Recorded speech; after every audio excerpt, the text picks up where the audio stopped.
Hi guys, and welcome to this video on the full moon in Aquarius. Thank you for joining me. It's a pleasure to be with you today. I'm going to give you a rundown of what this chart next to me is all about, how this full moon is going to influence you and how you can use the energy to your advantage. So the chart you see next to me, that's a snapshot of the sky at the moment this full moon is going to happen. And it takes place at 3:36 in the morning, and that's based on Europe time on the 24th of July 2021. If you're in Hawaii, in North America or South America, then this happens late in the evening on the 23rd of July, today, the day I'm filming and uploading this video.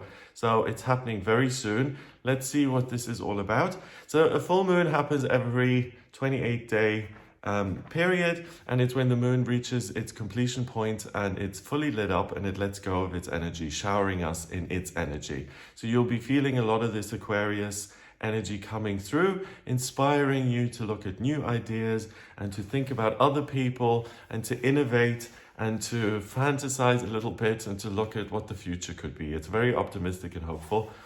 The sun is at 1 degree in Leo, and the sun and the moon obviously are 180 degrees away from each other. That's why it is a full moon.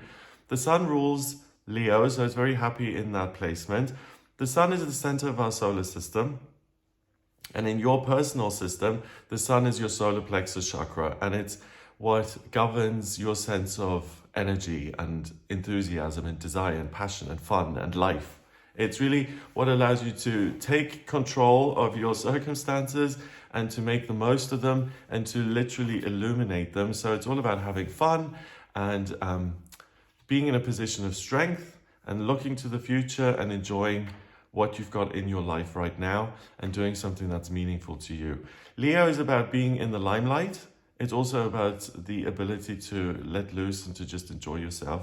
It's also very interested in leading other people and putting on a show and making a big spectacle of things. If you think about the sun in Leo, the astrology is based on the northern hemisphere, right? So we're in the height of summer, so we've got fire everywhere in the world, and it's reflecting that. It's how can I engage with all of these amazing, interesting things that are going on right now. One in numerology is about the pioneering spirit and taking it upon yourself to make things happen for you. And it's very aligned with the sun in Leo, because the vibration of one in the tarot is the magician. So it's all about, if I want to create something, I'm going to have to take control of it and I'm going to have to make it happen for myself.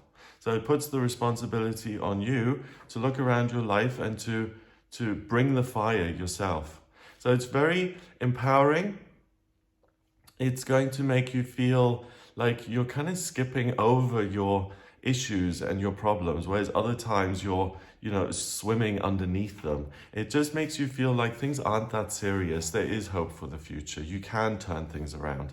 So the sun is really, really positive, and it gives you a lot of trust in yourself because you can take charge of things and you can make them work. The moon then at 1 degree in Aquarius, full moon, giving us loads and loads of Aquarius energy. The moon in itself is what gives you a sense of comfort. It's really what makes you feel like, oh, I can relax. This is my home. And again, at 1 degree, it's about if you want to be home, you've got to get there yourself. So it's very kind of grown up in the sense of, we're not spoon feeding you here. If you want to access this energy and if you want to have a good time, not that that's terribly difficult homework, but it says that if you want this to happen, then it's important that you act and that you do something about it. Aquarius is an air sign. Even though it's the water bearer, it's in the element of air. And Aquarius is very focused on healing things and providing spiritual guidance and looking at the brotherhood of man and seeing how we all coexist and what we can do to teach one another to make life and the experience on this planet better. It's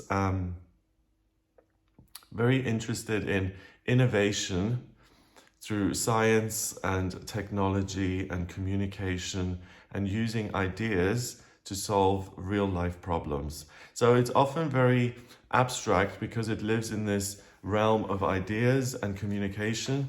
And the downside of Aquarius is that it can be a little bit unfocused and it can, cast its net very far and have all of these fabulous ideas. But sometimes when it comes to actually implementing those ideas, it's a little bit scattered. Okay, the good thing about Aquarius is that it sees everyone as the same. It sees the value in you and how you can relate that value particularly to the lives of other people, and how you can use your strength to make things better for the greater good. So it's really a great energy that allows you to brainstorm. And if you think about the elements of Leo, fire, a masculine element, drive, passion, fun, and then air, also a masculine element, my ideas, how am I going to get those out there? How am I going to disseminate this information? Both of them masculine, they're both urging you to come up with something. They're both pushing you to move forward and to take independent action, and to ask yourself, how am I going to make a contribution? And not only to the greater good and humanity through my ideas, but how am I going to make a contribution to my life so that I'm enjoying myself and I'm engaging with info and content that actually interests me as well. So it's a nice axis because Aquarius is often very selfless and ungrounded.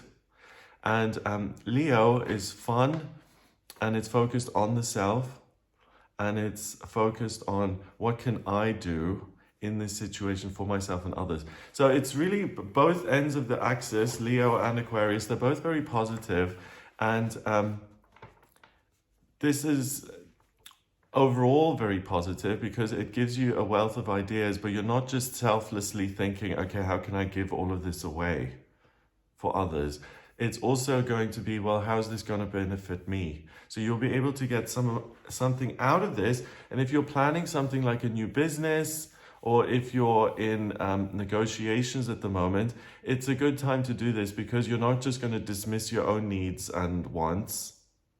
You've got yourself and the greater good in your sights. So it's a time where you can really trust your own decision-making process. You're not going to forget about yourself. So if you're someone who struggles with that, to assert yourself or to kind of have your own best interest at heart, this is really going to help you. Okay, so we've got Pluto, the planet of transformation and change, death and rebirth. That's sitting near the moon, and it's at 25 degrees in Capricorn. So it's 6 degrees away from the moon. And Pluto is really about major change, but we're not talking subtle. We're talking major life-changing upheavals that really flip everything on its head and make us look at things completely in a 180 way. It's in Capricorn, so it's about circumstances that have some sort of practical presence. It's your work, it's your career, it's where you're going in life, it's what you take seriously, it's what you're working towards.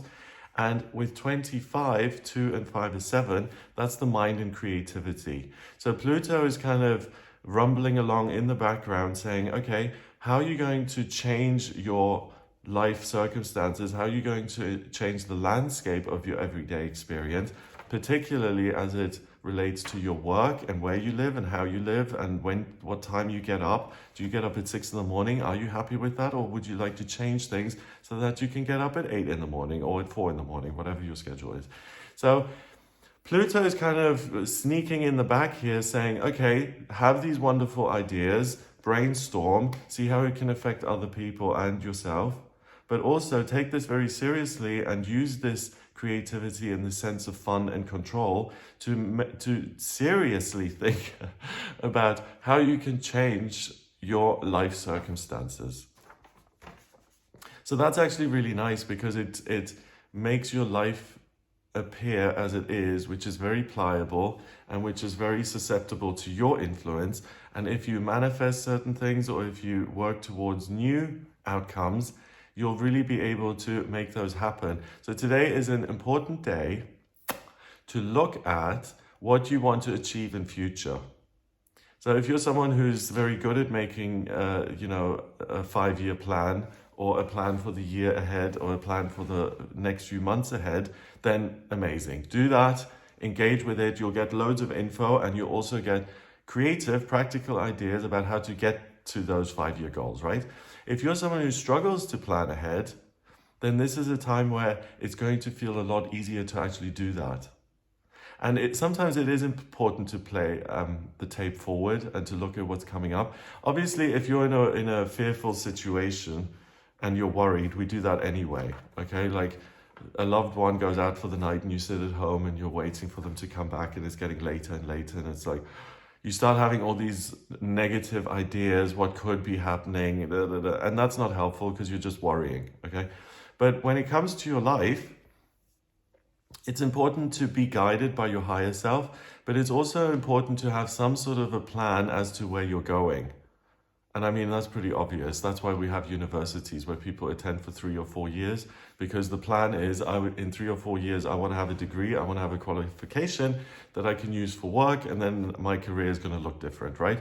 So regardless of whether you're at university or university age or not, this is an opportunity to get creative on this day and say, okay, particularly in the areas of structure and work and income and surroundings, where do I want to be going? And you can rest assured that like I said before, you've really got your own interest at heart. So any plans you make on this day will be likely to bring a lot of fun and productivity into your life. So go for it. There's nothing to be afraid of. And because the anxiety is kind of reduced, if planning ahead does fill you with fear. I read this a few weeks ago, an article about how trauma can make you feel like your future is shortened. Like if and that makes sense too, once you've read the article.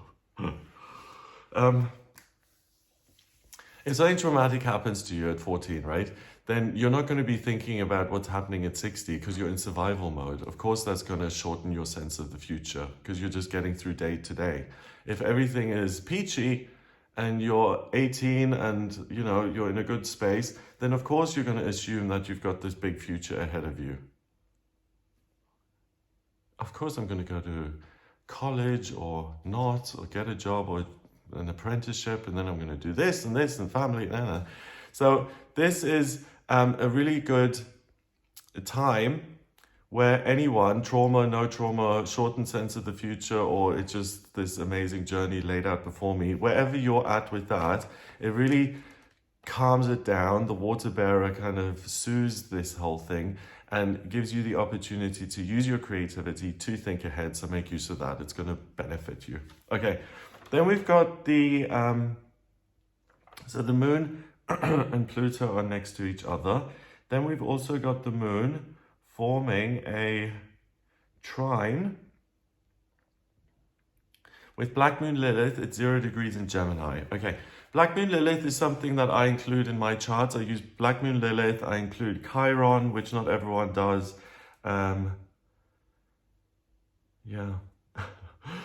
So we've got Black Moon Lilith at 0 degrees in Gemini, and together with Chiron, that's what I was going to say. Those are the two parts of the chart where I often feel the ego tries to muscle in and sabotage you, okay? And whenever anything is at 0 degrees, you get the quintessential nature of that energy. Black Moon Lilith is about, oh no, don't act, just doubt yourself first, okay? So hold your horses.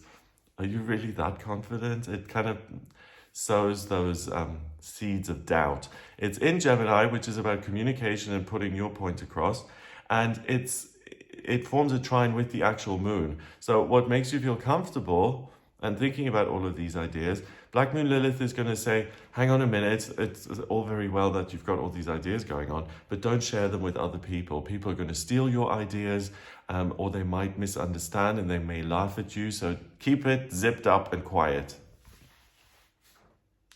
Now, if you're in the middle of inventing something for other people, if you keep it zipped and quiet, no one's ever going to find out about it.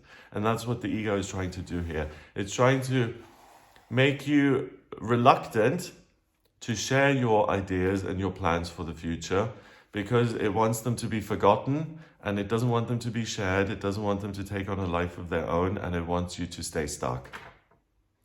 So, reading between the lines here, the ego must be very threatened if it's sabotaging you so hardcore via preventing you from talking and communicating. So it means that when you actually have these ideas and you plan ahead and you share them either in writing or with other people, or you make actual inroads and you apply to a course or something like that, that is going to take on a life of its own. Otherwise, Black Moon Lilith wouldn't be fighting so hard to prevent you from doing it, if you see what I mean by that. If it wasn't going to go anywhere anyway, these new ideas, then Black Moon Lilith wouldn't care. It would say, well, these are harebrained schemes anyway, they're not going anywhere, so I might as well sabotage this person somewhere else. But it is threatened. So it means that your ideas have the potential to really affect change. So any fear or self-doubt that comes up, remember what Susan Jeffers said with her book, Feel the Fear and Do It Anyway. Really good book, by the way. If those fears come up, you actually know you're on the right track. So judge it with that in mind. Next, we've got the full moon. It doesn't really connect by itself very much. It connects with Pluto, and then it forms this one trine. And that's really it, as far as the moon is concerned. There are lots of aspect patterns in the chart you can see, like this big blue rectangle, a mystic rectangle. I'll touch on that, but it doesn't connect with the moon specifically, directly. So the fact that we've got the thing that makes you feel at ease and the thing that's fully lit up is mainly connected to Pluto and Black Moon Lilith, indicates that there really is the potential for major change. And I'm talking real life change, you know, things that you can measure. So if you do have a 5-year plan, and right now you're working in a motor shop doing body work on cars, and you decide today, hey, actually, I don't want to fix cars, I want to design clothing. And you start to think about that and you get creative about it. Today can be the first step of this whole new life. And I'm talking really practical, concrete changes. So you go to design school or you apply on this day, you actually attend, you get your qualification, you become a designer. And then in a year or 2 or 3 or 5, you could have your own fashion label. I know it's a horrible cliche, but everything starts with the first step. And the first step usually feels very flimsy and uncertain. That's because you haven't gotten to the end yet. Okay. So that's what we've got via those two things. And because Black Moon Lilith is jumping in, take this seriously, it could really change things very nicely. The mystic rectangle, the 2 trines and the 2 sextiles creating the big blue rectangle, it connects Black Moon Lilith in Gemini with the Sun in Leo, the South Node in Sagittarius, and Saturn in Aquarius at 10 degrees. Okay, so a mystic rectangle takes energy that's fundamentally different and it connects it in a way that makes it work somehow. Okay, so the sense of self-confidence is supported and heightened by a sense of experience and self-reliance. I can do this because I've done it before. I know what I'm doing. Then there's an appreciation, though, for the wisdom of other people. And the sense that I can learn from other people and I can implement what they're saying. And Black Moon Lilith jumps on top of that and it says, hang on, yes, you can listen to what other people are saying, but make that mutually exclusive with your own ideas and your own insights. Only listen to other people. Don't listen to yourself. So the big blessing is that you're able to overcome that and to listen to your own ideas and to get creative with them, to also take nuggets of wisdom from other people and to be able to work with them and implement them into your life. You feel the experience, you feel the confidence to assert yourself and to express yourself. So the influence of the divine here, the spiritual, the thing that makes you mystical, is that you're able to overcome your own ego today, and it's much easier for you to actually articulate what you're thinking and feeling and what you want to say. And the mystic rectangle mitigates Black Moon Lilith. It turns down the influence notch on Black Moon Lilith, and it says, okay, thanks for sharing the usual fears and doubts. We're not that interested today, thank you very much. So this is a really amazing time to make a plan for the future, to get creative, to express what you really, really think. And that's something that's often really challenging. We don't always say what's on our mind because we're afraid for our jobs and what our families are going to think, and on and on and on. So if you've got something that you have been dying to get off your chest, but you're afraid to do it, this is the day to get things off your chest. It's going to feel like the Temperance card in the tarot. I'm letting go of this. I don't have to carry this burden around, and that opens the path to enlightenment. It frees you up. I keep being drawn to the sun. The sun connects with a number of things in this chart, and I want to look at that. So first of all, it forms a sextile with Black Moon Lilith. So that's part of that mystic rectangle. Fine, I've talked about that. It makes the fearful energy of Black Moon Lilith less significant and less consequential. The sun then trines the midheaven in Pisces at 27 degrees. So there is a sense of I am not alone in doing this, but it's not very new agey and woo-woo-ish. It's very, I naturally feel a sense of self-reliance. I feel like I'm supported somehow. I don't have to call it, Babaji or Archangel Michael or whatever. It's just a belief in myself. So it's almost like things that are abstract and that often come across as other, like, wow, I'm talking to my ancestors or a guide or a fairy or an angel or whatever. It just feels much more interwoven with you as a person, and you have much greater self-reliance than you usually would. You realize that the answers reside in you. So you're willing to listen to other people, but you're super confident about where you're at, what you're feeling, and what you want. So that's amazing. I love that. It quincunxes the sun now. The sun in Leo quincunxes Jupiter in Pisces at 0 degrees. And that's partially why, because Jupiter blows everything up and expands it like a balloon. 0 degrees, you get the quintessential nature of Jupiter. And in Pisces, it makes the spiritual realm much easier to access. So again, if you're a composer, a poet, a musician, do something today. It'll really fall out of you, the creative stuff. And also if you struggle to connect spiritually or to feel a sense of confidence and self-reliance, look at that again today. It'll be amplified and much easier to access. The sun then obviously opposes the moon, and then it trines the south node in Sag, which again is part of the mystic rectangle, which I've mentioned. Okay, so then other things in the chart, I just want to look. Uranus and Saturn square each other. So Uranus is the eccentric, and it's the unexpected, and it's the miraculous, and it's in Taurus at 14 degrees, and it causes friction with Saturn. So you have an appreciation for other people's ideas as well as your own, but you also realize that what's true for other people may not be true for you. You realize that you have access to some dynamite here, which you can use to blow up any structure which no longer serves you, and to make the way for your own freedom. So I can get myself out of situations I don't like because I can plan ahead and I can look at where I'm going to get to in future. So that really makes your own freedom and what's true for you much more important. And it's another nice reminder that you're not going to forget about yourself or your life plan, your life mission, and what's in it for you. You're really invested in yourself. So do things which are going to benefit you in future. Make the most of it.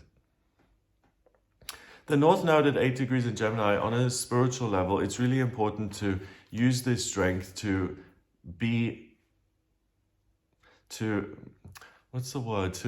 not to express what you're thinking, because it's okay if other people hear what you're doing or not, but that's not the main point. The main point is saying, this is something that's important to me, and I'm not going to let my fears and my doubts and my insecurities, I'm not going to let those stop me. I'm going to do it anyway. I'm going to feel the fear and do it anyway.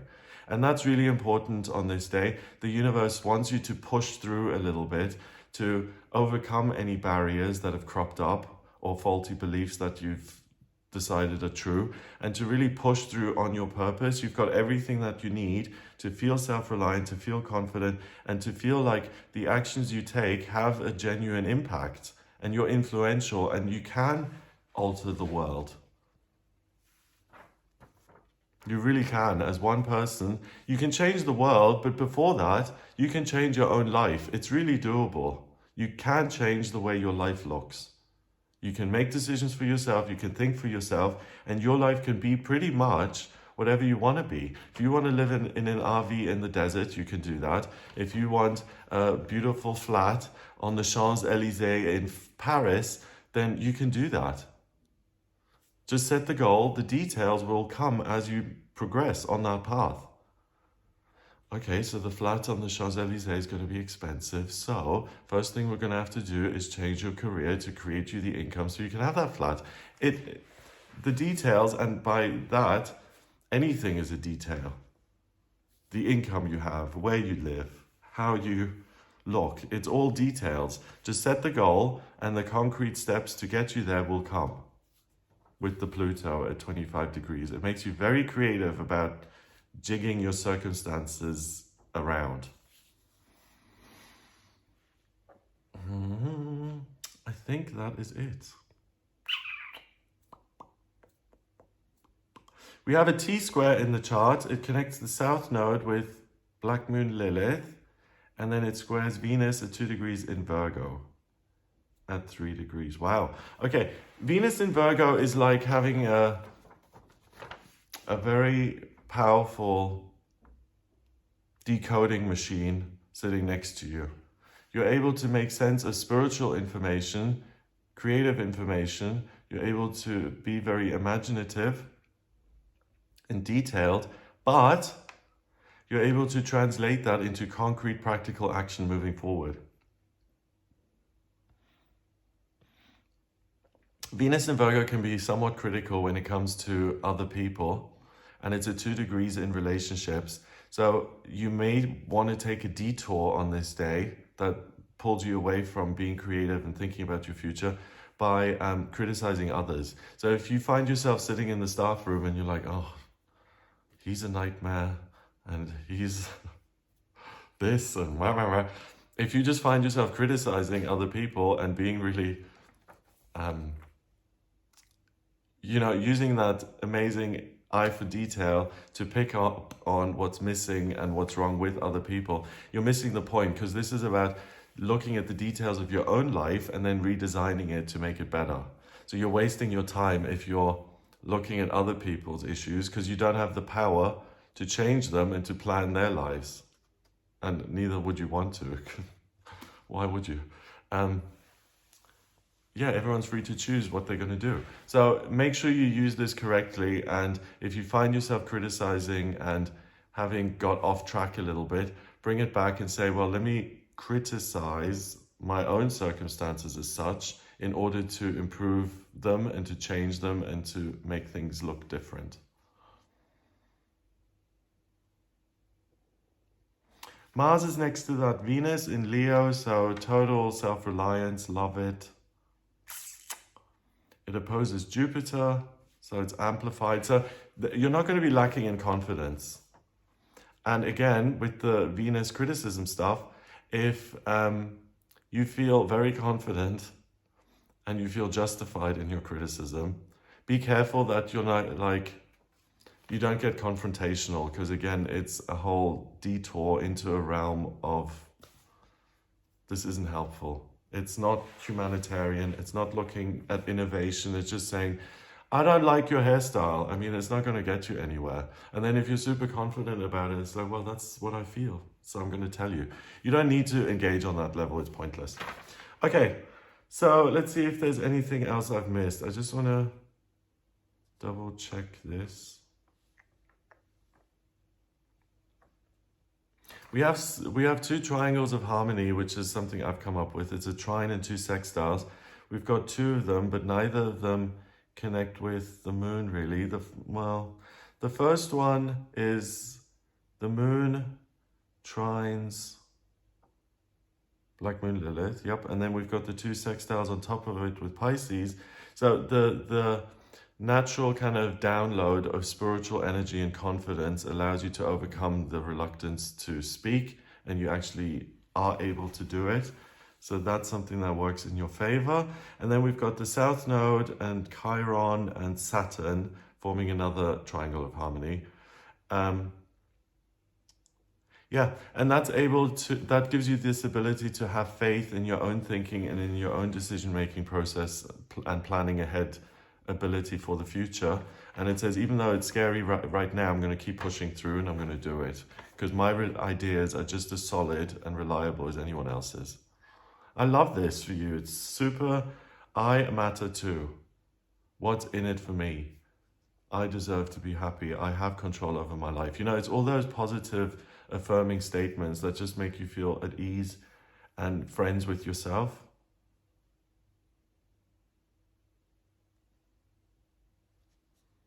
Yeah, that's it.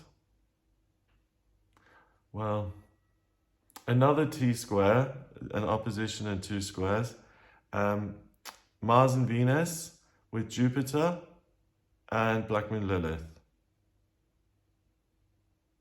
Oh, okay. So, yeah, the ego also tries to muscle in with the distraction tactic and technique of let's keep this person really busy with arguments and conflict. That way they won't be able to get creative about their own life.